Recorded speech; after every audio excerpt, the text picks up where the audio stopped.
what's up with me. All right, let's get started. All right, guys, welcome back to Growth Minds. Today we've got a very special guest on here today, Robert Kiyosaki. Thanks so much for joining us. Oh, it's an honor. It's an honor. You know, my dad, we grew up in Korea, and he, in the 1999, there was a recession happening in Korea to the point where he lost his job, the stable job that he had, made good enough money, but after all the things that he thought was secure, he lost it all. Right. And it just, as soon as you were talking about, you know, the difference between the poor dad and rich dad comparison, it was something I completely resonated with. Right. So I'm really excited to be talking to you here today. Oh, so you talk a lot in the book, of course, for people the few people that don't know. I mean, you've had 31 million copies sold now of The Rich Dad Poor Dad? Well, 31 million registered copies, 41 million with pirated copies. Oh, I mean, we're probably talking 100 million actually in terms of pirated. It's insane. Yeah. Well, I was just in China. I was autographing books. It was like one book that was my book, and 5 were somebody else's. the pirates. Oh my goodness. Counterfeiters, you know. Oh my God. That's life. It's business. That's how it is, I guess. Now, right? Yep. So the main thing that you talk about, and the thing that really resonated me with, is this idea of the rich mindset versus the poor mindset. Correct. And I love that you start there versus starting out with specific strategies. You really focused on the psychology of really helping people unlearn what they've been taught through society, through you know, in my case, family members or culture.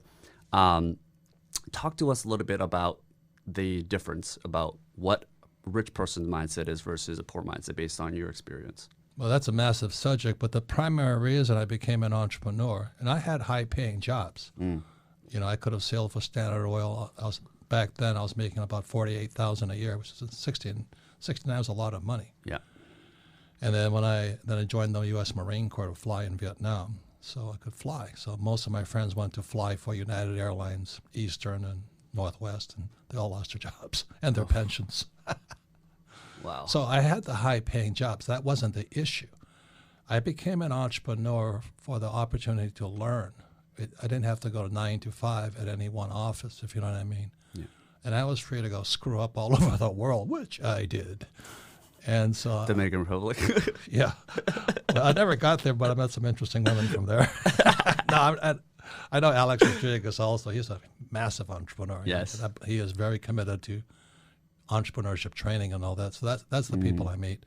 And the young women I met from the Dominican Republic, she's an attorney, she's gorgeous, you know, all that. So that's why I'm speaking with high fond memories of the DR, never having been there. Feels like you've been there basically. Yeah, in my dreams anyway. Gotcha. So that was kind of the origin of how you started.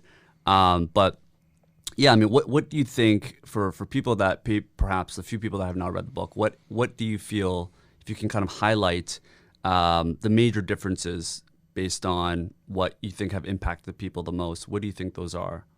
Well, we started off on this as your family culture, your family values, you know, and the Asian culture, if you don't have at least a master's, and I don't have a master's. Yeah. I have a Bachelor of Science with Science for BS. But other than that, you know, I only became an entrepreneur because it was the greatest challenge I could take on as far as my personal education, personal development. Yeah. And it wasn't to make money, you know. And as I said, my first business was a nylon and Velcro surfer wallet business. And the mistake I made, I was successful. And we grew internationally so fast, I just couldn't finance my success. And so I started borrowing money, and which was good. I started to learn how to raise capital. I learned how to negotiating. You know, the reason I was in Korea fighting Taekwondo was I was out there negotiating anyway for production because we were manufacturing in Hawaii, where the cost of manufacturing was too high. Sure. So I had to fly to Korea and Taiwan to negotiate manufacturing. I tell you, man, you're not stupid until you're negotiating against Koreans and Taiwanese, man. Those guys had me coming and going up one side and down the other. But that's what I did it for. Yeah. Do you know what I mean? Is to learn. And to learn to finance, learn how to factor, you know, how to ship and then factor my inventory and all this stuff. And I learned so much as I was going broke, successfully going broke. And so when I explain to young people, that's what I did it for. That's how you get smarter. But in this academic culture, we're just talking about Jordan Peterson, how he rails up against academics. Well, in the academic culture, the person who makes the most mistakes is a stupid person. But in entrepreneur, the person that makes the most mistakes and learns from them is the rich person. So I always say to young entrepreneurs, money will never make you rich. It's your experience, how much you learn, the mistakes you make, the people you make.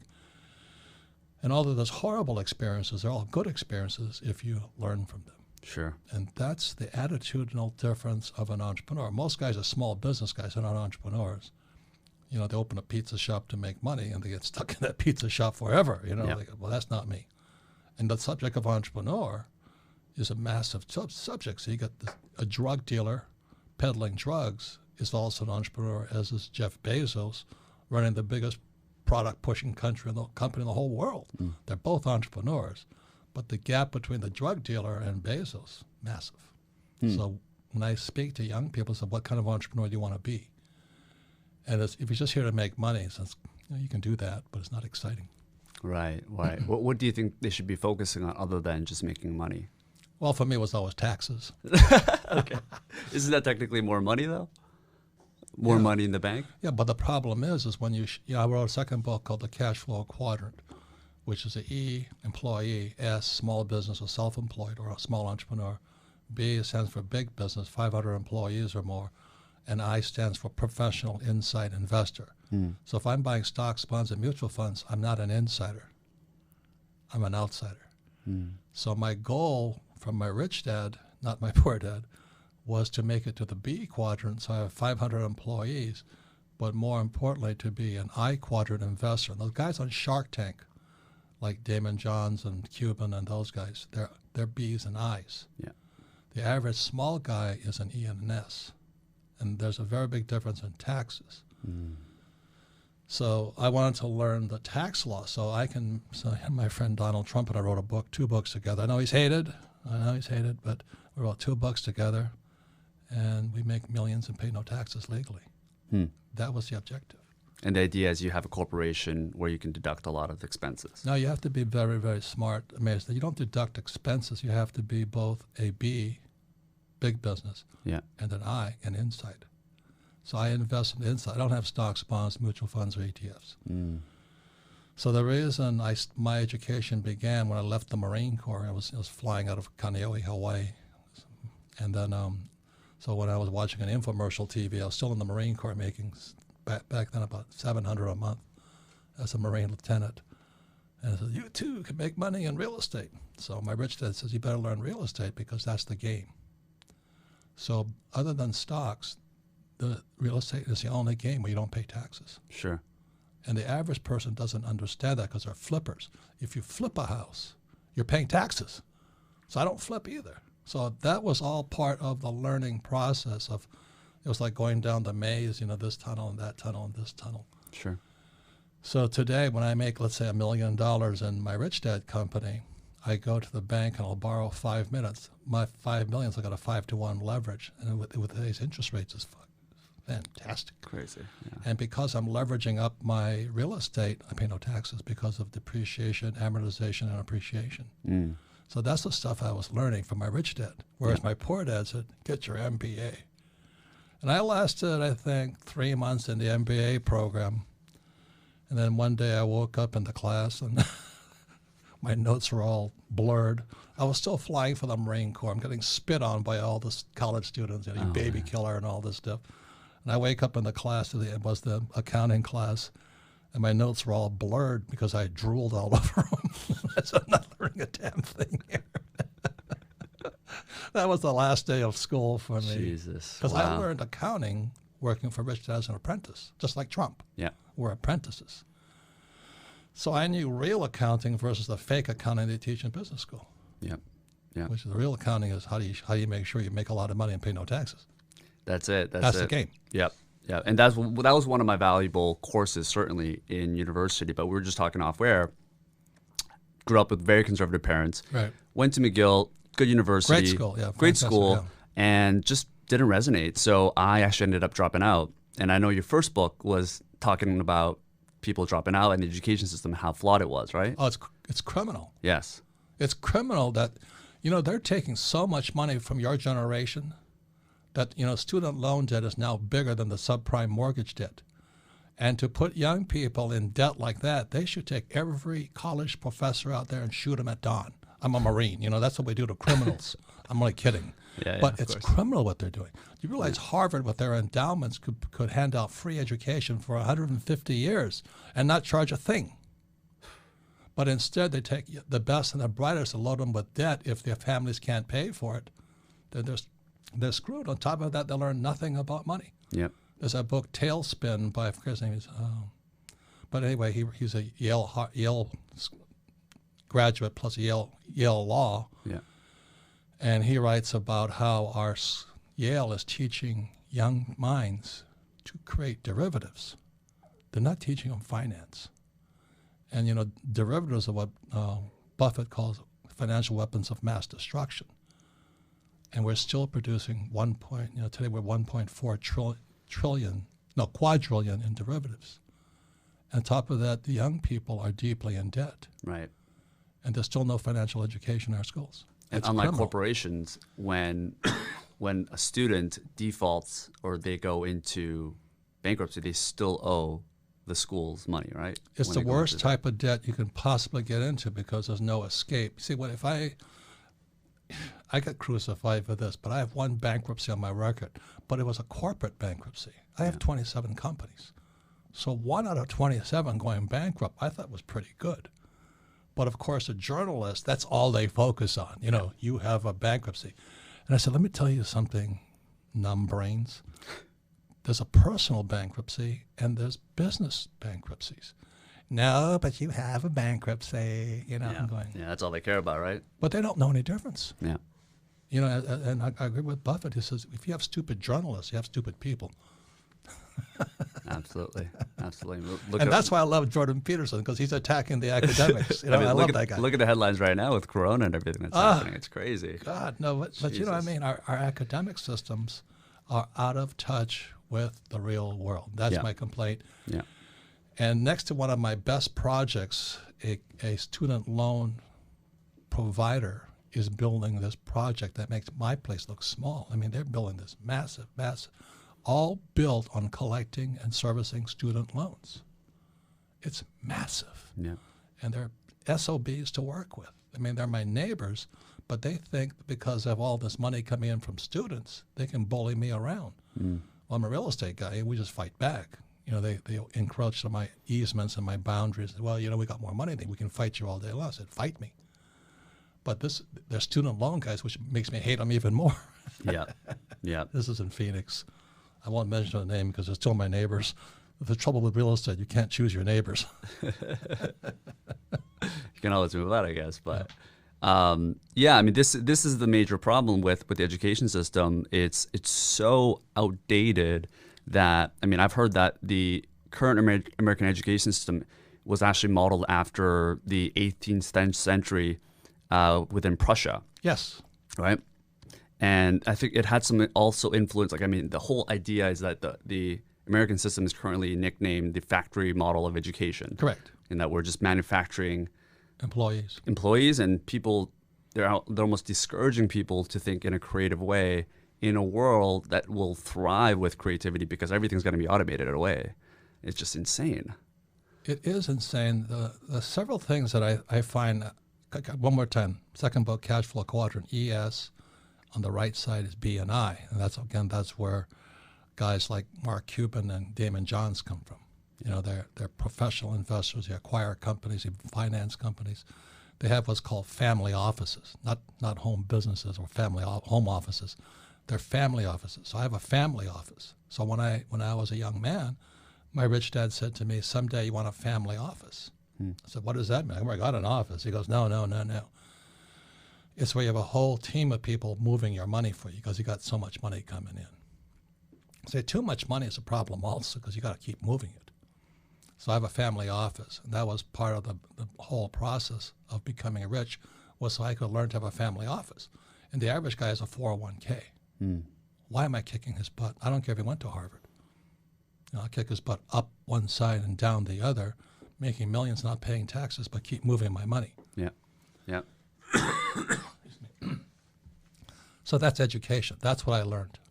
Do you recommend, because there are schools, obviously, that are not as expensive in America. If you look at Europe, there are schools that are relatively cheap. Canada is still very expensive, but it's certainly not to that level of the US. So from like a cost perspective, if it is a lower cost, do you recommend, are there specific types of people that should still go to school and benefit from that if it is a lower cost? Or should they just avoid it altogether? No. That's a very good question, because the question is, what do you want to become? You want to be an employee, go to school, go to McGill, go to Harvard, go to Stanford. Do you know? Yeah. You want to be an entrepreneur, I don't know where you go. So the way I learned that was when I graduated from the U.S. Merchant Marine Academy right here on Long Island. We're the highest paid graduates in the world. Back then, there were still ships at sea. Now all the ships are gone because of our wages are too high. Right. So back in 1969, when I graduated, I was making $47,000 a year. Back then, it was huge money. That was a lot, yeah. And then my other class is making $120 a year because they were driving bomb carriers into Vietnam.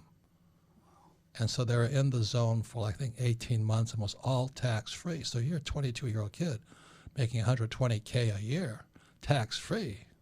You did 2 or 3 trips, you were finished. 2 or 3 years, you're out. But I went to Standard Oil. And then I went to fly for the Marine Corps because the war was still on. I saw Vietnam and I said, geez, I want to participate in this one, because I was draft exempt because I was sailing for an oil company. Oil is draft exempt.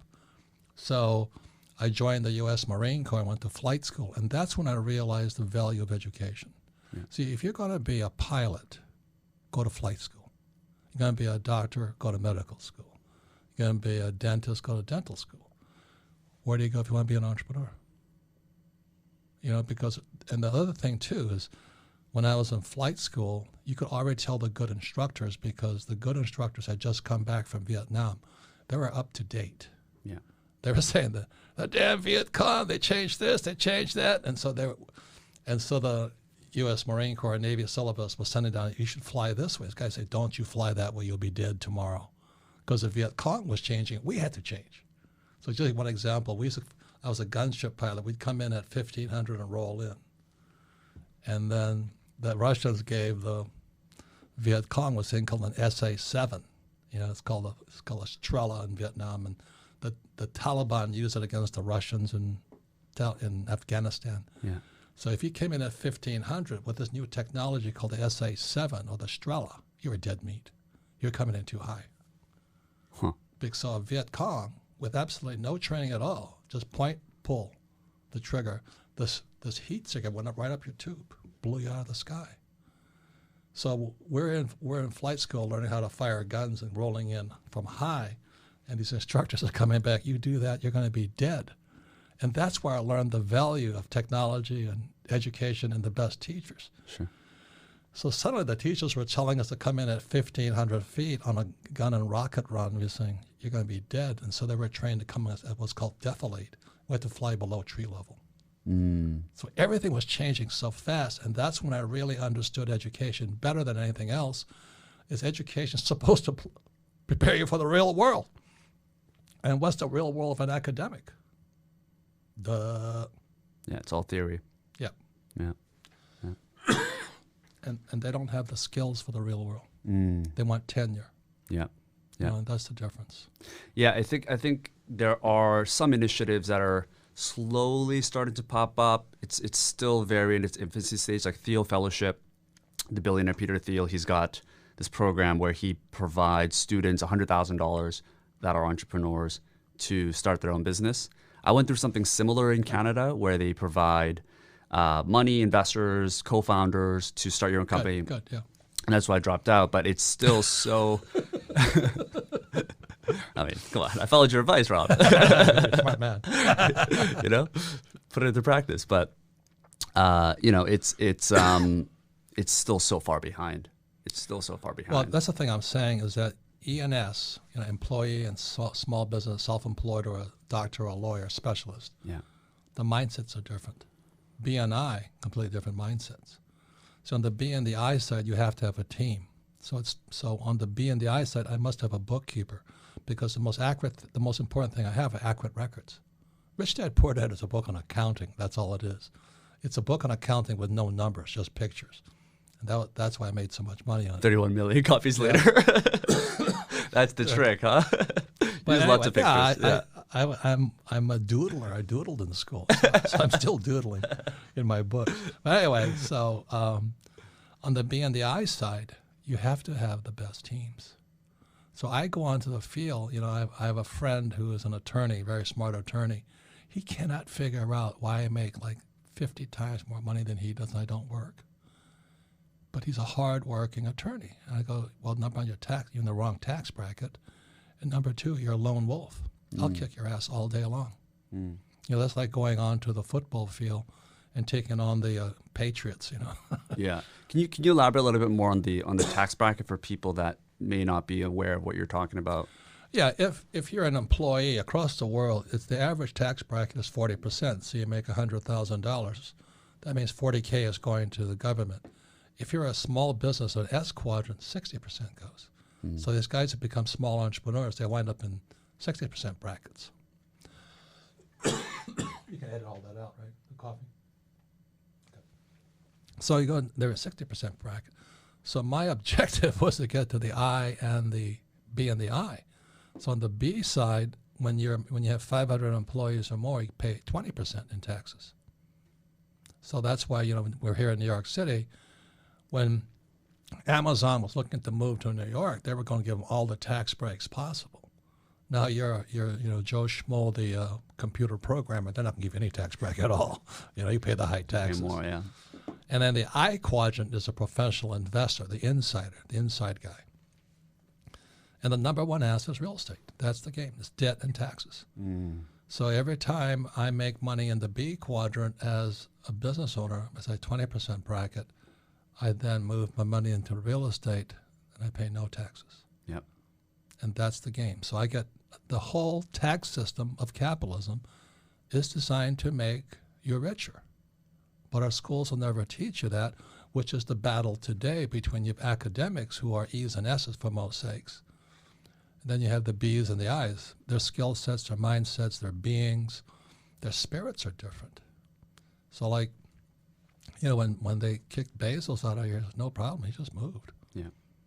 So for an entrepreneur that wants to one day start their business and they understand now, because you're here, that the school system that they're currently in is not going to provide them that, or let's say a parent is watching and they know that, their student is going to be part of the STEM field, let's say.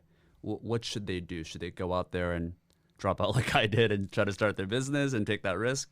What are the ways to transition off of that? Well, that's the reason I wrote Rich Dad, Poor Dad, and then the quadrant. So it gave guys like you kind of a roadmap. I mean, there's so many different ways you can get there. And then the third book is Rich Dad's Guide to Investing, the I quadrant. See, the I quadrant's the key. And as a professional investor, I use the I quadrant to analyze businesses. Like I just invested in an education company, and are you a trader? What's wrong with you? Why are you investing in an education company? I said, who funds education companies? And they go, I don't know. I said, the government. So that's why these charter schools and all that, they're pretty good investments because your source of income is the government, because, the whole Constitution says every child must have an education. So they might be teaching them garbage, but I like the source of funds. Because you're on the other side. I'm only kidding. Because you're on the other side of the table, right? Yeah, I'm just sitting there going, what am I looking at? I want, if the entrepreneur has no skills and say, I got a PhD, but I can't sell, I can't negotiate, I don't have any professional skills and all this. I don't care if a PhD, I'm not going to invest in you. But if you say to me, the federal government is going to give you $1 million a month to teach kids, suddenly I like you a lot. Because it's the federal government that's a true capitalist money. Here, right? I'm not that mercenary, but I'm pretty close. I'm pretty close to that. And then I'm just going to invest that money in real estate. Yeah.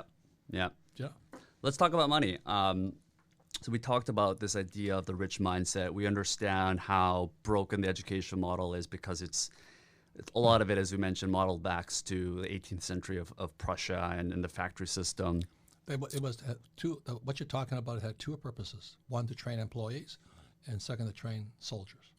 People would just do as they're told without thinking. Right. Was that because they were fighting Prussia and they realized how efficient the soldiers were in the war and they wanted to model after that? Well, they were taking farmers. Right. You see, the whole thing went agrarian, industrial, today technology. So back then, they were trying to get these farmers who were pretty independent little guys, and they work for themselves. So they're trying to train them from farmers or S quadrant, self-employed, to employees or soldiers. Right. People who would do as they're told. Right. And the education system hasn't been updated since that time, No, basically. it's actually gone backwards, in my opinion. In what way? Well, they're misinforming and miseducating. Look, the biggest thing for an entrepreneur is you've got to learn how to make mistakes. And the school punishes you for making mistakes. Second, you have to operate in a team. You know, everybody talks about team, except in school. If you take tests as a team, you're called cheaters. Yeah. So just those two mind constructs. The average guy goes out there afraid of making a mistake and starts a business and they make mistakes, obviously. Then they don't have a team. Gotcha. And the odds are stacked against them. Yeah. So my wife and I started with a bookkeeper. Why a bookkeeper? Because the number one thing an entrepreneur must have is accurate records. I made so many guys show up and they said, where are your records? They want me to fund their company. They don't have any records. They have no numbers. I said, how do I know if you're good or bad? Well, yeah, man, it's a good concept. We're doing a lot of We're good. going to change the world. Yeah. This is like a revolutionary concept. We're good people. Yeah. You know, I have a master's in art. Yeah. We're from the same city, you know? I know, yeah. You know? We grew up together. Yeah. Oh, I had this one guy. Oh, it was painful. My classmate, Hawaiian guy, you know, and Hawaiians have a different culture than the Japanese culture. And what he happened? says he wanted $2 million. I says, for what? I said, because all of my kids are unemployed. No, that wasn't the real reason, Yeah. was it? He says they've all lost their jobs. So you wanted just to loan money. No, I was supposed to give him the money because we're family. That's awkward. No, but I'm not trying to pick on the Hawaiians. Yeah. The what are they called? The people from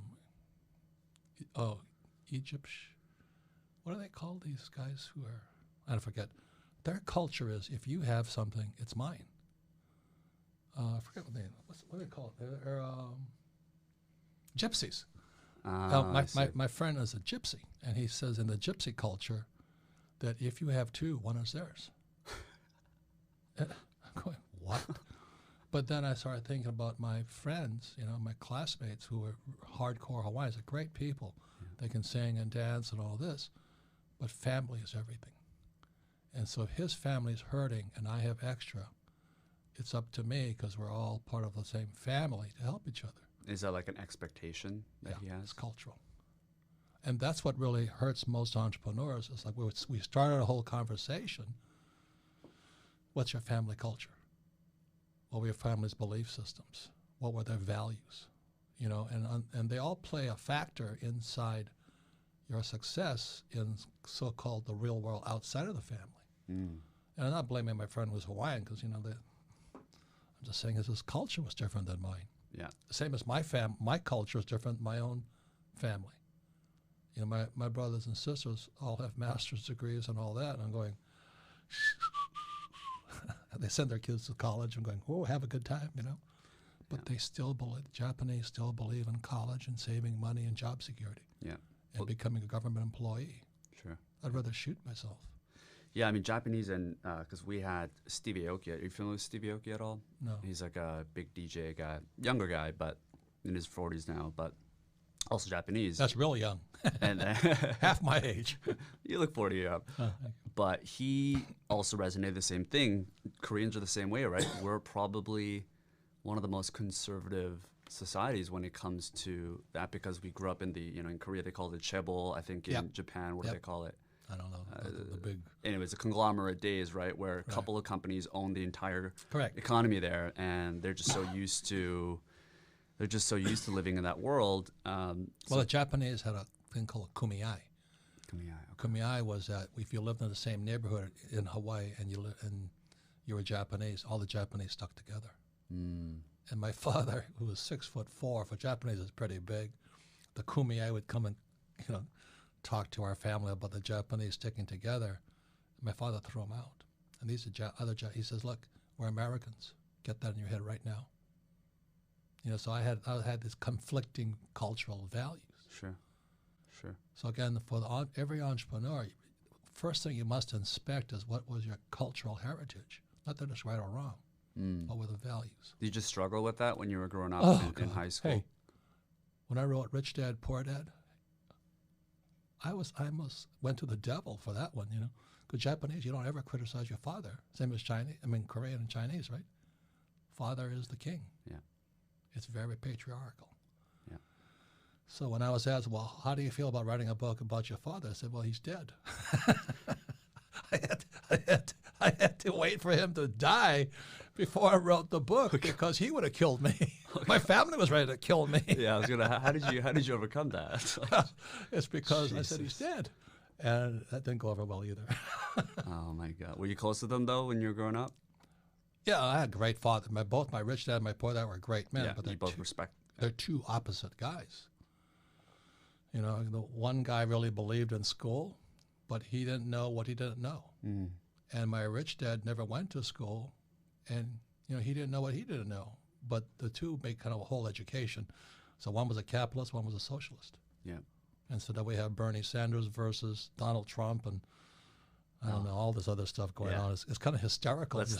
When you step back, you look at it from values. I mean, you got two in the race now, right? Joe Biden and Bernie Sanders. Well, do you realize that if I ran for office, I'd be younger than all of them?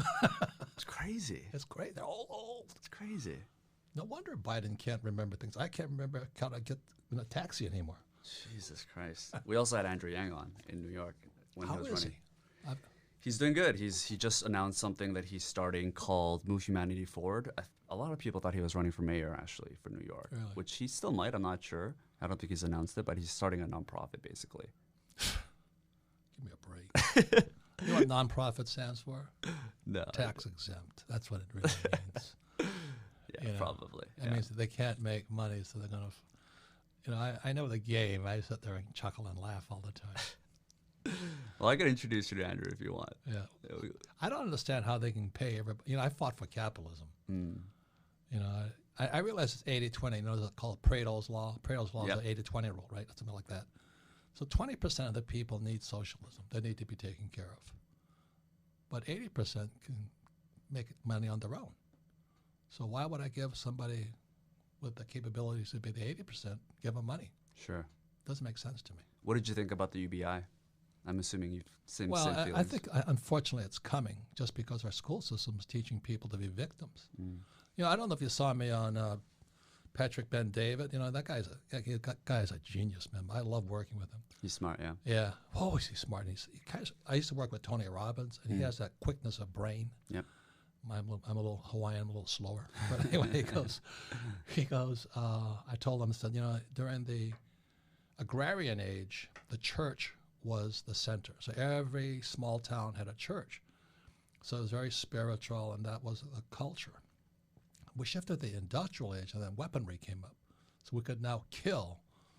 They went from swords to guns to machine guns to rockets to drones, So during the industrial age, they started building statues to war heroes. So that was, as a Marine, they have the Marines raising the flag on Iwo Jima, and they have Robert E. Lee and Grant. And so everybody respected war heroes and stuff like that. Now they're tearing down Robert E. Lee and Grant and all these guys because America is now worshiping the victim. Victim mentality. The victim mentality. And that's what I said on Patrick Bet-David. And a couple of my friends called me and said, "You're an asshole." And I said, "Well, you're entitled to your opinion, but I've been called better, and stuff like this." But I said, we're raising victims. Our schools are pumping out victims. And the reason I like this guy, Jordan Peterson, is he says, it's not what a person stands for. You see that? He did this great thing. It's what are they against? He says a lot of times they'll stand up there and say, well, I stand for socialism, but they're really against the rich. And so that's why when you talk about Andrew Yang and Pete Buttigieg and all this stuff, I wonder what they really stand for. What are they really fighting for? So I'm upfront with you. I'm fighting for capitalism. Yeah. You know, I fight for education, that we should have better education. I'm not saying anything else inside that. I don't have a hidden agenda. Sure. So when these guys are talking about we're going to fix the homeless, I said, what does that mean? And so what Jordan Peterson says, they're against the rich. They're not for the homeless. They're against the rich. And that's where most of the people on the left are. And I don't know that because I'm not political, not Republican or Democrat. You don't have any religious agenda. You know, you want to believe in God, fine. Don't want to believe in God, fine. But I want to know what you really stand for, not what you pretend to be standing for. Yeah. So when Andrew Yang says he's going to start a nonprofit, as a capitalist, I already know he can't raise capital. Because look, I'm doing the same thing, but I can raise capital. You know, I'm a hardcore teacher. Yeah. What do you think is the difference between you and Andrew Yang in that case? You can't raise capital. Not an entrepreneur. So what's the skill sets that missing? I don't know. You better figure that one out pretty quickly. Look, understand something. I don't have stocks, bonds, mutual funds. You know why? Why? I can make up my own assets. I wrote this book called Rich Dad Poor Dad, 31 million copies. I make $5 a book. You do the math on that one. I create my cash flow game. I think I make $6 or $7 a game in 50 languages.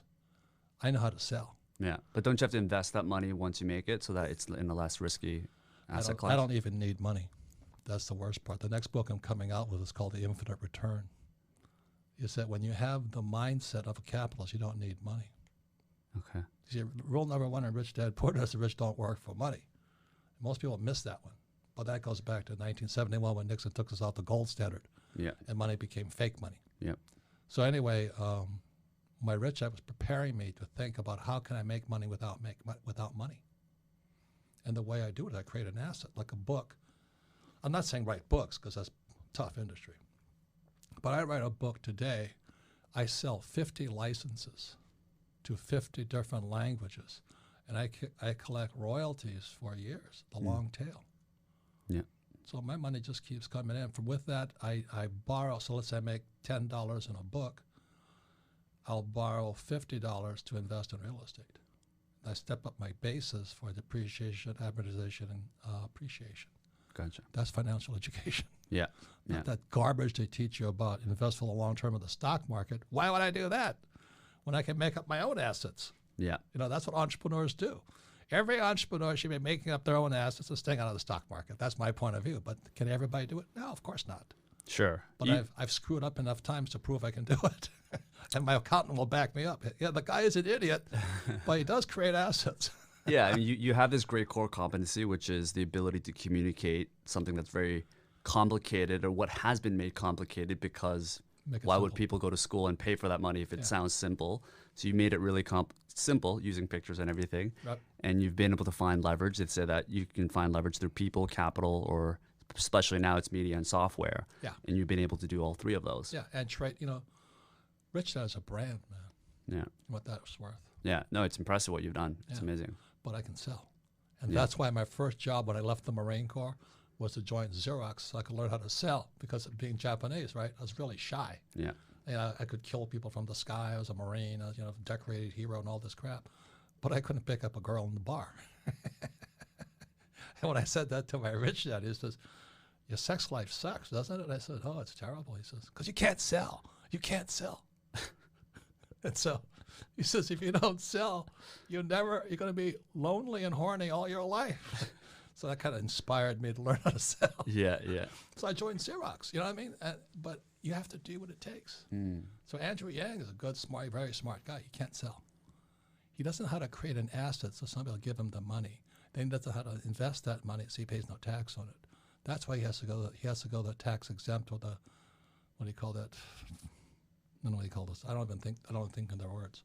Well, he has been able to raise insane amounts of money for as tax deferred. You know what I mean? For tax advantages. I see what you're saying. Yeah, he's just in the wrong system. No, I mean he's doing good for himself. Yes. But as an entrepreneur, I'm kind of in the same. You talk about UBI, right? Yeah. Universal Basic Income. We're on the opposite sides of the camp, but I understand why he does it. Yeah. If you're an entrepreneur, you don't need a UBI. You don't even need a job. Think about that. See, that's where you're going right now. You will eventually never need a job, and you'll never need money if you keep pushing the boundaries of your mental abilities. That's called the infinite return. Yeah. When I write a book, I have no money in the deal, and I collect money for the rest of my life. The royalties. Yep. Yeah. Yeah. Yeah, royalty, I mean, that's what Richard Branson did, basically, by licensing. That's what Trump does also. That's what Trump does as well. That's what Bezos does also. How does Bezos do that? Well, he has a company that he has all these millions of people working for him. The money keeps coming in. You see, and then he floats it on the stock market, which is all free money. He wouldn't become a billionaire if he was selling just Amazon. He floated it on Wall Street. Yeah. And that's the game. It's on the B and the I side, not the E and the S side. Absolutely. So let's get into, because we're talking about Jeff Bezos, we're talking about Trump. Let's get into the average middle-class person that is perhaps starting this, they're learning your concepts, they're getting benefit from it, but they're not making hundreds of $millions yet, right? Someone that's 25 probably has $50,000 to $100,000 in savings. For someone that has that amount of money, how do you think they should invest it? Well, I mean, everybody's different. That's what I'm saying. The first inspection. That's why one of the guys I like is Eckhart Tolle, Tolle, and Mike Singer. It's all these new guys that they're the new spiritualists coming out. They're like the new Jesus or Buddha or Muhammad, you know. And I think you have to have a spirituality to you. I'm not saying if religion does it for you, fine, you know. But it never worked for me. I flunked out of Sunday school also. But anyway, there's a point where you have to have some faith in your abilities, right, and guidance. And so I know if I do what I consider the right thing. Well, what would you do if you were 25 today and you had $50,000 in the bank? Would you invest it back into yourself with your education, because that amount of money is not going to do that much damage in the market or real estate, or is it different if you had $500,000? No. Idiots are idiots, you know. That's why, you know, most guys, most major league athletes are broke within 6 years or something. They lose everything. Sure. Or a lottery winner. Yeah, because money never makes you rich. And so the thing is to invest in your life experiences, your mentors. So the story of Rich Dad, Poor Dad is choosing between two different teachers. You know, if I followed my poor dad, I'd probably be a government employee in Hawaii, you know, or a tenured teacher. Yeah. So it's a hard choice.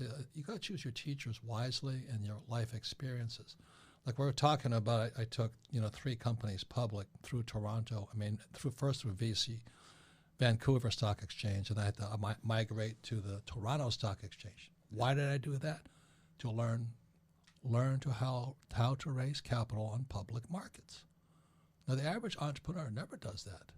You know, they keep opening their pizza shop and they open 2 pizza shops. And that's about it, because they're in it just for the money.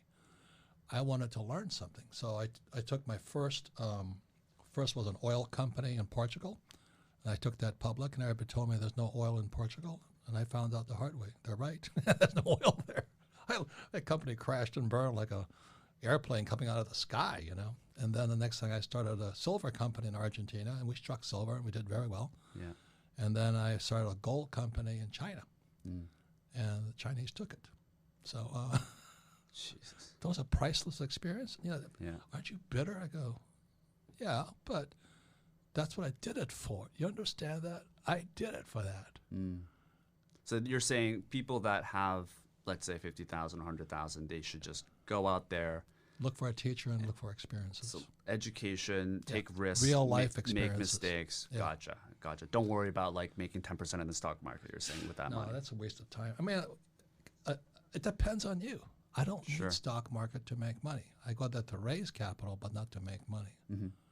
So there's so much to learn. That's the biggest problem. So like I said, you know, the guy pushing drugs on the street, he's no different than Jeff Bezos with Amazon, just the scale. Right, one's legal, one's not. Those guys bigger than Bezos in drugs. Trust me. Yeah. And I run into them. Do you? Oh yeah. How? The world's filled with those guys. So as you travel. Yeah, you just bump in. My father ran for a political office. He ran for lieutenant governor, the poor dad. The first person you have to kiss the ring on is the criminals. In In Hawaii. Yeah. Well, that's, the governor of Hawaii is a guy named Burns, John Burns. His partner was, I think, something, but they were partners. Yeah. Both police officers. One was on the side of the government. One was the side of the crime. That's the game. Sure. I think people better wake up that the mafia and those guys, they're real characters. I mean, they really are in business all over the world. Yeah.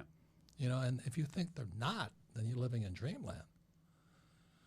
So my father had to kiss the ring of this guy, Napi Palava, who was the head of one Hawaiian syndicate in Hawaii. And you got to play the game. Politics is a dirty, dirty game. Sure. Dirty, dirty game. There's a book called Sunny Sky, Shady Characters, and it's about the crime syndicates of Hawaii. My father, the reason I recommend to all my friends is in Hawaii, because that's what my father was talking about. In Hawaii, the Supreme Court justices, they got caught too.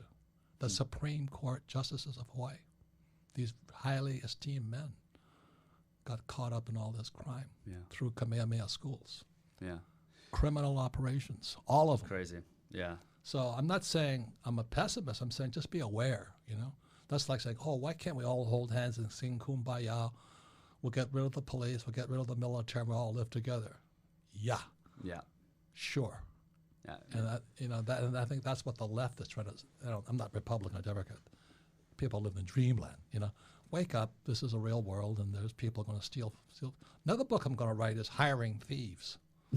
Jesus, I can't believe how many times I've had employees steal from me. I'm going, my God, I couldn't do it.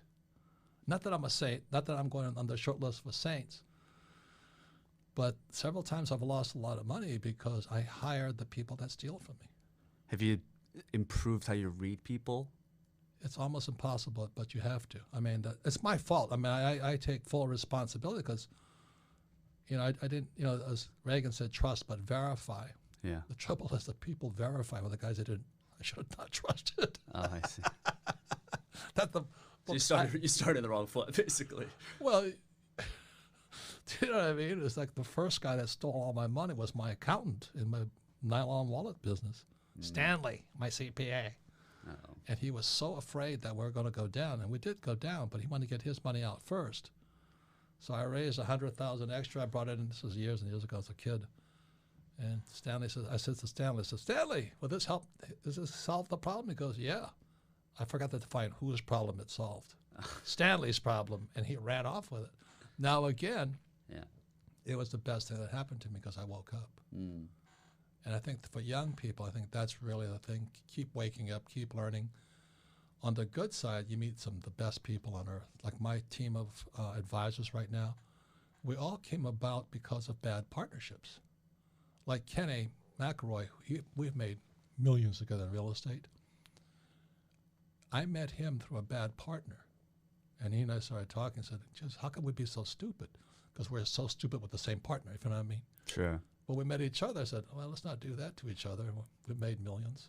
It's amazing. Yeah. So there's always a silver lining, but you've got to look for it and be aware there's people who do not really subscribe to your philosophies. Sure. And they come from different backgrounds. Yeah, I mean, after university, I went straight to Argentina. I had no idea this was happening. It's getting worse now, but there are locals telling me that they woke up one day and money in the bank disappeared. I took, my kid brother, he lives in Hawaii, he's the greatest guy, I took him to Argentina because he wouldn't wake up. So we're out there in Argentina. I introduced to my friend. My friend was an engineer, probably a little younger than my brother and I. And he says, I was a millionaire in Argentina with US dollars. And one day I woke up and the money was gone. And so the bank said, oh, don't worry, we'll give you $1 million back in pesos.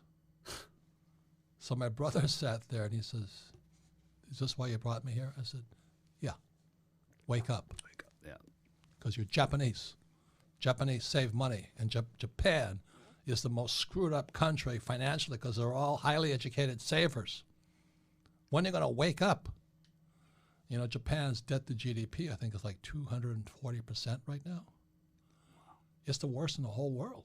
Wow. And they all saved money. If the Japanese didn't save money, Japan would be gone.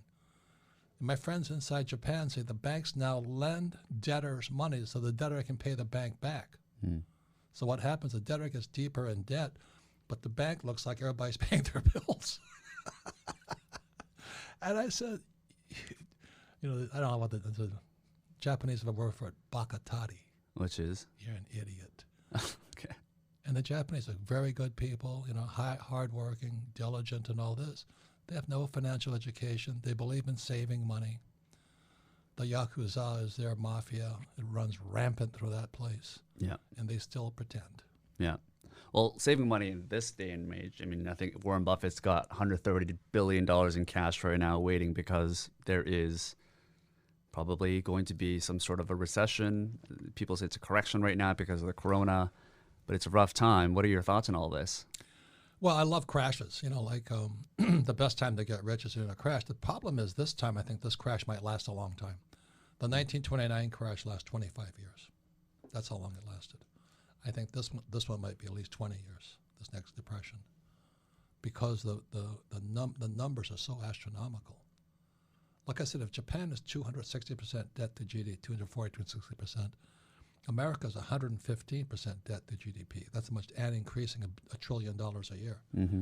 How are we going to pay it back? And then, my book here, Who Stole My Pension? The pensions are bankrupt.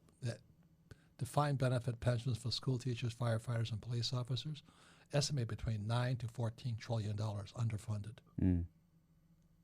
What's going to happen when that goes down? So that's why I sit and I watch and I go, this one might be a long one. And just today, as we're talking, the 10-year went below 1%. You can't keep printing money. It's never worked in history, at least as far as I know. So that's what I watch. On the other side of it, it's a great time to be an entrepreneur because if you're smart, you have a good spirit, and you'll learn quickly. See, the greatest thing about an entrepreneur is how fast can you learn. When you look at the 7 deadly sins, the biggest tragedy is ego. So ego or vainglory is the road straight to hell. And so you got to, I tell you I made mistakes. I tell you I screwed up. I'm definitely not on the short list for saint. But you'd better be honest, and people trust you, and you better keep your word. You're only as good as your word. Yeah. So actions and words must be in integrity. Gotcha. Yeah, a lot of the best businesses have started when there was a recession, right? There was this idea of Nassim Nicholas Taleb. I'm sure you're a fan of him. Oh, he is my hero, man. Antifragile, stronger. I love diamonds his get stuff. Stronger, right? Yeah. As an under pressure. So it's a very interesting concept, but people fear it. A lot of people fear it. Yeah, but his lesson is you go to the gym, you get stronger. It hurts for a while, but you get stronger. Yeah. And people are coming out of school weaker today, and that's what disturbs me.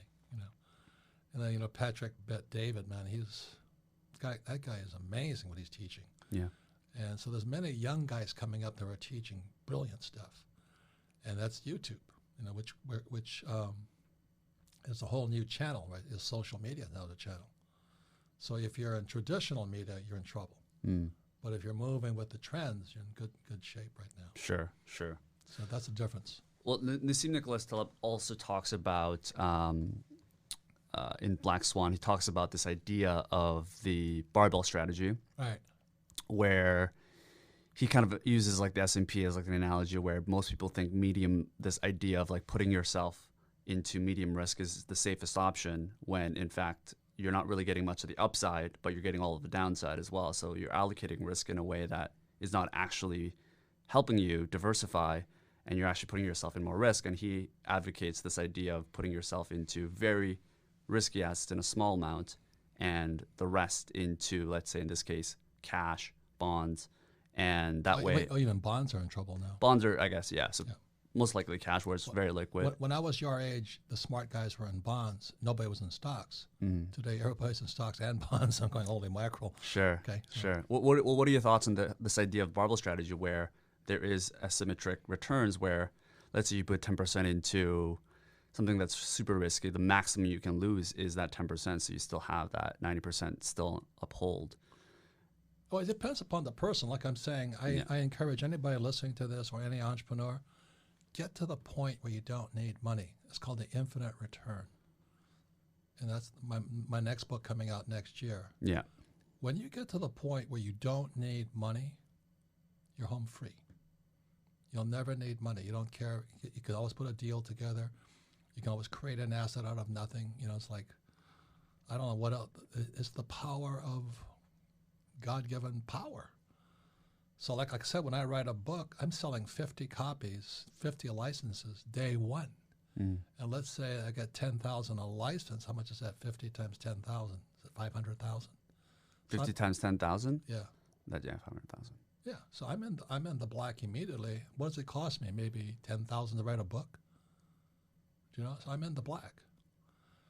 The same thing if I trade a stock. I buy a stock at $1, it goes up to 10, and I sell. So I have all free trading stock. I have no money in it. That's what Buffett's doing. They're all infinite return guys. Sure. You have no money into the deal, and you can do it with anything. What are other examples that you would recommend? Stocks, you mentioned, books. Well, real estate. It's my first deal was I bought a condo on the island of Maui for $18,000, and I gave them a credit card to put the $2,000, so $1,800 10% down payment, and I made $25 for it. So I made $25 from no money at all, 100% debt. So I love debt. And the average guy's afraid of debt. So it's just mindset. It's what you know. How do you practice? I have made a lot of mistakes. I've never lost money in real estate. Never. Because I invest a lot in my financial education in real estate. Why? Debt and taxes. The more I can use all the debt I want and pay no taxes. I love it. I love it. There's a God somewhere. Why would I buy stocks? I don't understand that game. You can make money quickly. Sure. And stocks are good because they're illiquid. I mean, they're liquid. You can get out of the stocks real quick, and real estate's dangerous because you can't get out of it. But that's why I've got to study more. So anyway, the biggest thing I can say to any entrepreneur is learn. Be an active learner, low ego. It's tough when you're successful, because when my nylon and Velcro surfer wallet business went to the moon, I was crashing down right after it. It was straight to my head. While the ego is still man, there, it right? was, Vanity ego is still there, yeah, right? it was straight to bed. I thought I walked on water, except there was no water. There was only air below me. So I learned the hard way. I don't learn it easy. Well, having learned that, is your flow now? Is it that you have, talking about ESBI? Is your flow now? You have these active businesses. Let's say books or business as well. You use the profits from that, and you invest all of it into real estate. Is that kind of the way your money flows? No. I only invest in real estate. Right now, I'm out of the real estate market. I mean, I still have my real estate holdings, but I'm not aggressively buying because the prices are too high, because private equity and the hedge funds went into real estate. And now it makes it's like the stock market. It's a disconnect between the price and the value. So these guys, my best friend just became a billionaire because he took all of his real estate holdings and sold it to a hedge fund. He's laughing all the way. He says it's going to crash on him. It's fake valuations. Good timing. It's based upon today's valuations, maybe not tomorrow's. Interesting. Yeah. So he and I had a race. Who was going to be first millionaire? I beat him, but he beat me to a billionaire. So his idea is that he sold it to a hedge fund. Once the house market goes crashing down, he's just going to buy it all back at a fraction of the price. Correct. Gotcha. Because you think about entrepreneurs. You're not manual labor. So you're working with your mind, your body, your spirit, and your emotions. You're just timing things, observing things. You have to have good friends, people you trust implicitly. Yeah. And I have fantastic staff.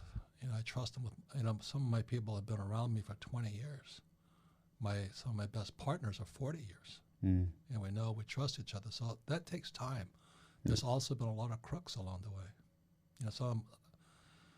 Like I found out, I won't mention names, but some of my CEO and my president were stealing money again. Recently. They can't sell. They can't sell. My friend was my accountant, Tom Wheelwright. He says, he looks at returns all the time. He says, people who can't sell steal.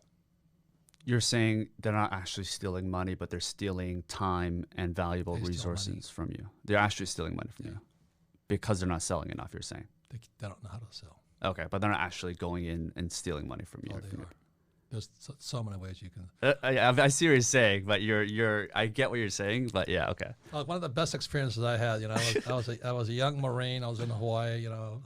I still couldn't chase women because I was so shy. Yeah. So I got a job working as a manager of a nightclub in Waikiki. And so it was with the big, back today it's called Weston. I don't know what it was back then. Sure. So the general manager comes up and talks to me and says, "Hey, your PC is too high." I said, "What's PC?" He says, "Your pour count. Somebody's stealing alcohol. They're not stealing alcohol, but they're not charging for drinks." He says, "Catch them." For 6 months, I could not figure it out. I couldn't figure out how the bartenders and the cocktail waiters were stealing money from me. So when I told my rich dad that, he says, "I told you." I said, "What's that?" He says, "If your bartenders and waitresses are smarter than you, don't get into the business." That's too risky. And my other friend, I was going to buy a professional team, and he said to me, he says, You were going to buy a professional team? Yeah. Which sport? Baseball. Baseball, okay. No, just not because I liked baseball, but just because the baseball team was in trouble and I was going to buy it. And So you thought there was money to be made there? Yeah, but I do it. I do it because I want to learn, not because I'm interested in the team. So I ran the numbers, I ran the process, I found out about the business and all that. And finally, this friend of mine came up to me. And he says, and he's an NBA player for 18 years. He says, "I'll give you lesson number one in business." I said, "What's that?" He says, "Never invest in a business where the employees make more than you do." Interesting. And that's why it didn't work. Yeah. Because the more successful the team got, the more money the employees made. You can never win, he says, until you flip it. Yeah. And I said, I don't want to do that. So anyway, please listen to all you entrepreneurs out there. It's the biggest learning adventure you can go through. Even the bad lessons are good lessons if you have the humility to learn from them. Yeah. I mean, I like your mindset because your whole thing is you're going into these different projects and you have this growth mindset. We're talking on growth minds, obviously, but you're always in it to learn something new. Antifragile. So that's Nassim Taleb. He says the moment you go into the unknown, you're getting destabilized, but you're getting stronger. And the average person, they want security and less risk. They're getting stupider and less fragile, more fragile. Yeah. So you become anti-fragile when you go into the unknown. Sure. And sure. I explained that to my company. I said, in my company, I said, I don't care if you make a mistake. I do care if you don't tell me about it. Gotcha. Big difference. Speaking of unstable, we're probably in a very fragile market right now, and a lot of people are, in many ways, freaking out. What do you recommend people do in a market that is potentially heading into depression? Should they be saving cash and thinking about, becoming more liquid? Like, what are some of the things that they should do? Well, it depends upon the cash. If you're in Argentine, is it pesos? Argentine pesos, yeah. I wouldn't touch it. I'd save gold and silver. See, what's his name? What's his Bridgewater's guy? Ray Dalio, yeah. He says it depends upon the currency you're in. Sure.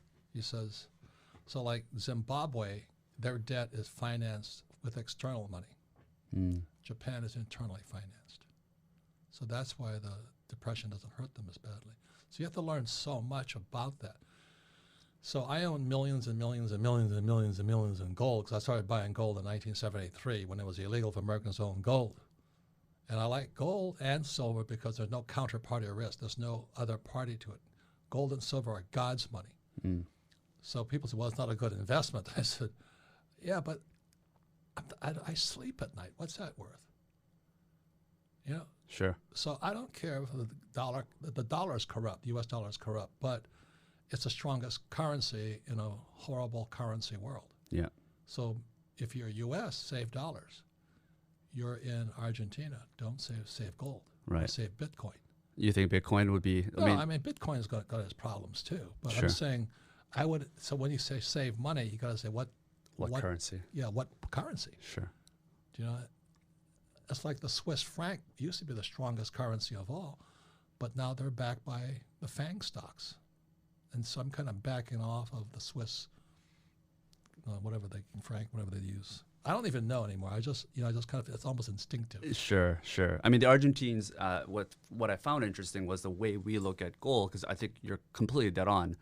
The way we look at gold as a way of hedging, the Argentines look at Bitcoin and the way they look at U.S. dollars. Correct. As a way to hedge that. Correct. So it's more stable. I think you're spot on with that. Yeah, for sure. You know what's funny about Canada, though? What? How much gold you guys got? I don't know. A lot, I guess. None. None? Yeah. Canadians are just as silly as the English. But there's like so much land that. But they have a lot of gold. They sold off their gold. Ah, interesting. So, to who? I don't know. They just got rid of their gold. But they have gold in the ground. But it's because, Canada's resource rich. But the guys running your country are idiots. Jeez. Let's not get into that too, Paul. Robert, we're going to piss so many people off of this podcast. I mean, how many people have we did so far? How far are we going with this? But you got to be smarter than your politicians. This podcast is going to be canceled. Yeah, what about Trump? What about Bernie? I said, what about him? I don't care. You know what I mean? Yeah. I got to be smarter than them. Because, well, you're not dependent on them. Yeah. Because of infinite returns, exactly. you're not creating your own assets. And so if Bernie says this, if Trump says that, if Biden says this, I go, okay, good. Or Yang says this. I still got to be smarter than them with my money because it is my money. Sure. And if you're hoping that Trump, Trump's my friend, I'm not counting on him to save my money for me. Mm. Yeah, I do what he does, but I don't. I'm not counting on him. Gotcha. And if Andrew Yang wants UBI, Universal Basic Income, that's MMT, Marxist money theory.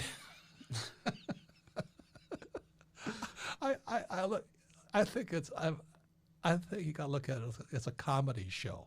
Yeah, I mean, it's a reality show for sure with Trump in there. I mean, it's a gong fest. Oh, it's horrible. It's kind of funny, but you got the Donald, on one side, reality show guy. Do you still talk to him, by the way? No, not. The last time I talked to him, he announced he was on my show, my Rich Dad radio show. He says, "I'm going to run for president." I said, "Good for you. I better stand far away from you." Because all he's a target now. Did you think it was a joke, though? No. He's a good guy. I mean, he says things he shouldn't say. Right. He could be a good guy, but also there's no two Donald Trumps. He is exactly as you see him, and he shouldn't tweet and all that. Well, I'll agree with that. Mm. But I'm not into politics. So I listen to Bernie Sanders. I give the guy a lot of credit. To admit to be a socialist in America, as Mexican friends would say, big cojones. And Pete Buttigieg, a gay guy, and all this, and going, I don't know if he's the husband or the wife, but you gotta have such guts. And then Andrew Yang, I'm gonna give everybody money. I'm going, thank you. To catch a headline, no? Yeah, I watch all this stuff. It's a TV show as far as I'm concerned. But if you're counting on them, you're a bigger idiot than they are, So, and then Pocahontas, I just love her, She, how did that happen, Rob, you're sounding like a real Republican right now. I'm not a Republican. I'm a cartoon commentator. I think it's hysterical. You're just observing this whole scenery. Yeah, basically. but I still have millions in gold, and I still have my real estate. I'm still offshore many things, and I don't pay any taxes legally. Yeah, so I can laugh. If you're not there yet, you can't laugh. But I wouldn't count on those guys to save my ass. Right. That's all I'm saying. If you're going to be an entrepreneur, it's going to be the biggest adventure of your life, as long as you want to keep learning. But if you just want to make a few bucks, you'll be taxed to death. Yeah. That's the S quadrant, ESBI. That's the problem. And small business loans and all, they don't give you any money. It's hard to raise capital as an S. Sure. Crowdfunding and all that stuff, but I'd rather go to Wall Street. I'd rather raise my own capital. Yeah. But those are skill sets. So I say to every entrepreneur, look at it as the biggest education plan you'll ever go through. I don't care if you have a college degree or not, but you better learn really quickly, fast, have good people around you, and keep studying. Yep.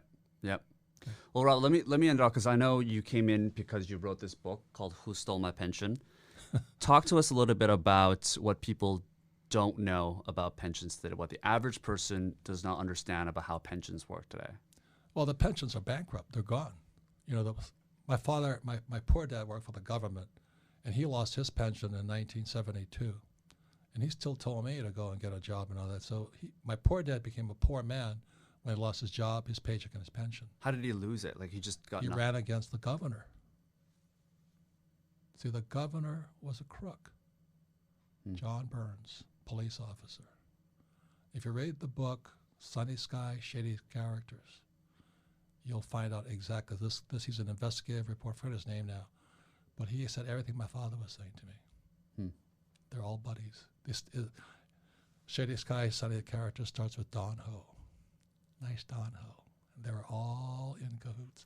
Supreme Court justices were all in cahoots with Kamehameha schools, the most richest school system in America for Hawaiian kids. Yeah. And all these estates just ripping people off. So my father, after he became the governor's staff, resigned. And he said, I cannot, in good conscience, ethically, morally, and legally, I cannot be part of your staff. So he made the mistake of running against him. This is while I was in Vietnam, defending the country from I don't know who. But anyway, I come home and my father's bankrupt. He's bankrupt. No pension, no paycheck, no job. And he's still telling me to go back to school, get my PhD. I said, I'm going to wind up like you. He said, go fly for the airlines. He read who stole my pensions. My guys, my friends who flew for United, they're all broke. Nobody knows this. Right, but why is this? Is this happening to everyone that has a all pension? over the world? Okay. It says back here on the back of who stole my pension. What's America's #1 export? Toxic assets. Derivatives. Still manufacture them. Subprime mortgages, yeah. Yep, subprime mortgages. So is there stuff that, because my mom's a nurse and she's under a pension plan, union members are, for people that are relying on pensions or have family members or friends that are on pensions, what can they do to actually That's why I wrote the book. Because Yeah. not all pensions are bad, but understand CalPERS, which is the biggest state pension plan in America, that's California state teachers, they're $1 trillion underfunded. The reason people are evacuating California right now is because they know California is about to go bankrupt because of pensions. So if CalPERS goes down, so does the stock market goes down, so goes the 401k. So this coronavirus is one thing, but it's really a house of cards or a set of dominoes ready to start to fall. And it all went back to 1971, the year Nixon took the dollar off the gold standard, and we could print phony money. And we're still printing funny money. Yeah. So the rich are getting richer if you're playing that game of investing, and the poor and middle class are getting poor. Yeah, the first thing that I realized where things start to look a little bit backwards when it comes to pension fund money is that, because I'm in the tech world, so when someone that's in venture capital, private equity, they want to go raise their fund, first thing they go to is pension. So it's a little bit backwards because people are giving money into a pool that goes into a pension fund. That's the book. And you got it. They go and give money to other managers to manage the money. You got it. So you got it. But what do they do? Like, what do people do? Like, what does my mom do to make sure she's protected? Is she just completely helpless in this state? What you can do is what you can do. I hate to be flippant about what you can do. Sure. Say if you're a stock trader, you understand how to short the market and play the options market, you're in hog's heaven. And when this baby starts coming down, like right now, a lot of guys are making more money as it crashes. You make more money in a market crash, but if you don't have that skill set, you're in trouble. So develop the skill set, educate yourself. What do you want to learn how to do? I don't recommend it. That's hard. Yeah. So I saw this coming back in '72 when I came back from Vietnam. I went, oh my God, And then my poor dad said to go back to school, get my PhD. I said, poor, helpless, and desperate. And I couldn't listen to him anymore. And that's, we started this whole thing about our fathers and our families. And then the other thing I don't say is that my poor dad was Japanese. My rich dad was Chinese. They're two different people. Yeah. I mean, look at you know what I'm talking about? Look at the economy, right? Yeah. No. It's Chinese. Are you talking about culture? Yeah. I'm being a racist right now. It's a broad generalization. Sure. Yeah.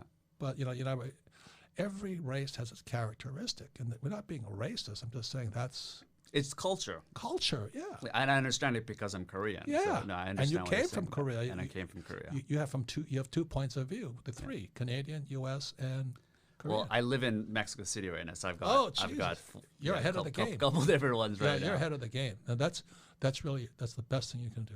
Right. You know, you're doing something I didn't do, so it's good for you. No, but to answer the question, what can the person do? You can do what you can do, or you will learn to do. Sure. Yeah. And it's different for different people. That's why I'm not politically correct, as you can tell. I'm not Republican or Democrat. I think Trump's kind of a clown too. You know. Well, I think that's why people like your book. You go straight into the point, and it's refreshing because of everything else that you read in the media is super fluffy, super up in the clouds, and it's positive. It's very positive, which is helpful for some people, but it's not really going to help them get it done. And it seems like your book is focused on a very specific type of person that's willing to go through the difficulties of making mistakes, taking that risk, and obviously it's sold 31, probably 50 million copies, and because of the fact that it provides a lot of education, but the people that are actually going to take action are probably going to be a fraction of the people. So really the people listening, that you need to understand if you're the type of person that can apply the things that you've taught them. If you're listening to this podcast about entrepreneurship, you have a better chance than somebody in their MBA program at McGill, because your mindset's different already. Sure. Absolutely. It's mindset to start. Absolutely. So if I can tell you one more thing about your race, the Koreans. Yeah. The reason we're talking about Taekwondo, and I fought for the U.S. team in the Olympics. Taekwondo. So that was off air. You can talk to the people about that. You were like a karate kid. Right? He said, "You're from Korea." I said, "Oh, kamsahamnida," and it's because what does that mean? Hello, right? It means thank you. Thank you. I don't even know. It's the polite way to say thank you too. Okay. There's like polite, Japanese like same thing. So how do you know that? So because I took up Taekwondo. Why did I take Taekwondo? Because I was standing in Vietnam as a 19-year-old kid, and these people called ROC Marines went driving by. ROC says Republic of Korea.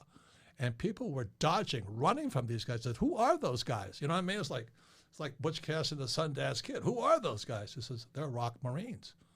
And I said, what's so good about them? He says, they can kill anybody with nothing.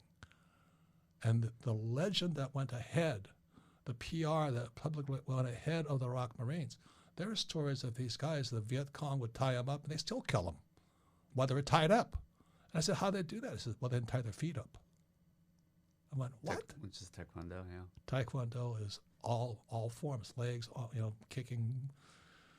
So I stuck that on my back of my head. So I went to watch the ROC Marines train when these guys, they have no feelings. They're just tough. They make great entrepreneurs, though, no? Yeah. They're nasty. They're not good guys, but they're tough. They just go in. So I came back to the States and I took up Taekwondo, and I still stuck at it. But I took it up. And you have a black belt, Rob. Come on. Yeah. Well, American black belt versus. You know what I mean? I see. There's a difference between an American black belt in Taekwondo and a Korean black belt in Taekwondo. So I got over there and I fight for America. Good for you, though. That's amazing that you did that. I got my butt handed. Well, let me explain to you. I was a heavyweight, which means I was fat in America. In Korea, they're tall and skinny like you. Yeah. And Koreans, and Taekwondo is about the legs, really. That's called a chiki or the hammer. They could lift a leg straight over their heads. And they stand there on one leg and they just watch you. So imagine the guy, he looks like this leg in the air, and I'm this little fat guy trying to come up. How do I find an opening? So I made you're like, you can barely get up here. I can't lift my legs. So I get into the ring. I said, "This is not fair." But he's a heavyweight. But he's a skinny heavyweight. Right. But his legs are like. No.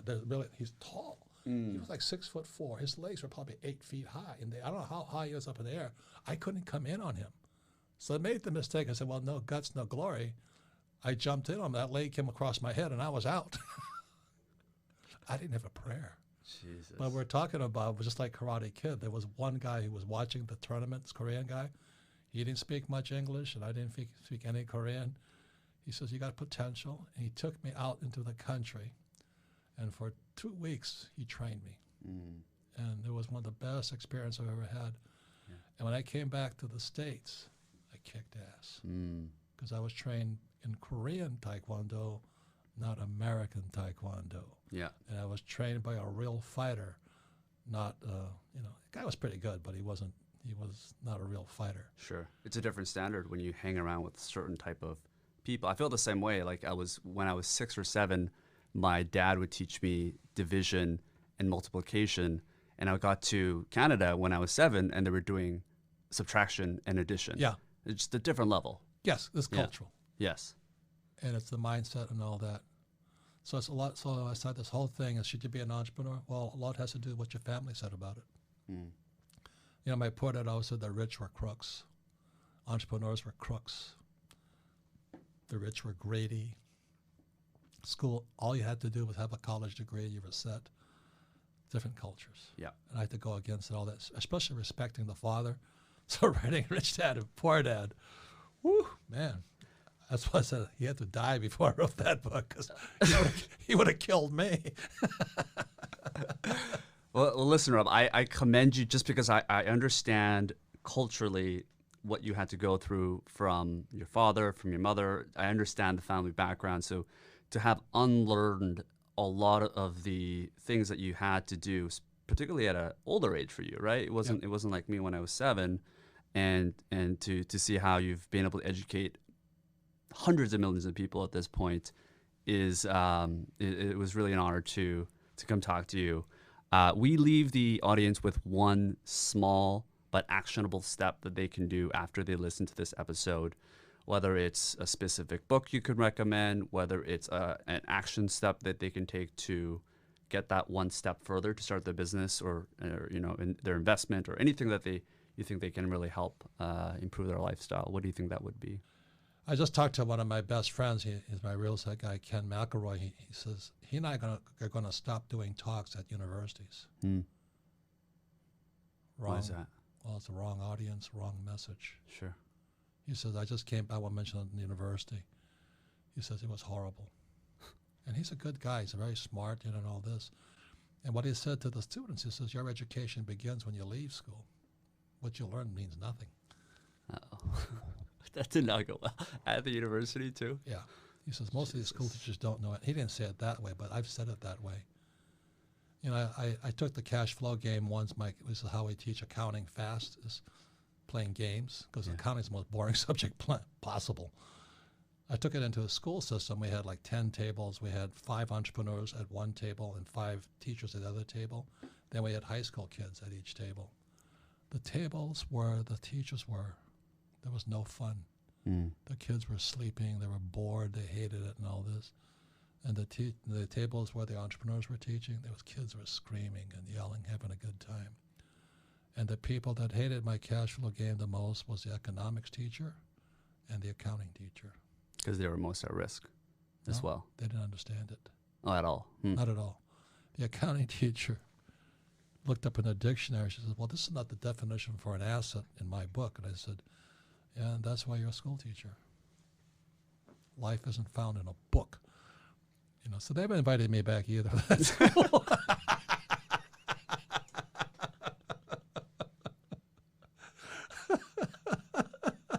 Rob, we'll always have you back. Well, it's always a pleasure to have you here. Thank you. Keep learning, all you guys. Keep learning, guys. Time. Yeah. Awesome, guys. We'll tune in for next week. Thank you so much, Rob, for coming on. Thank you. And for giving us a straight shoot interview. Tune in for next time, guys.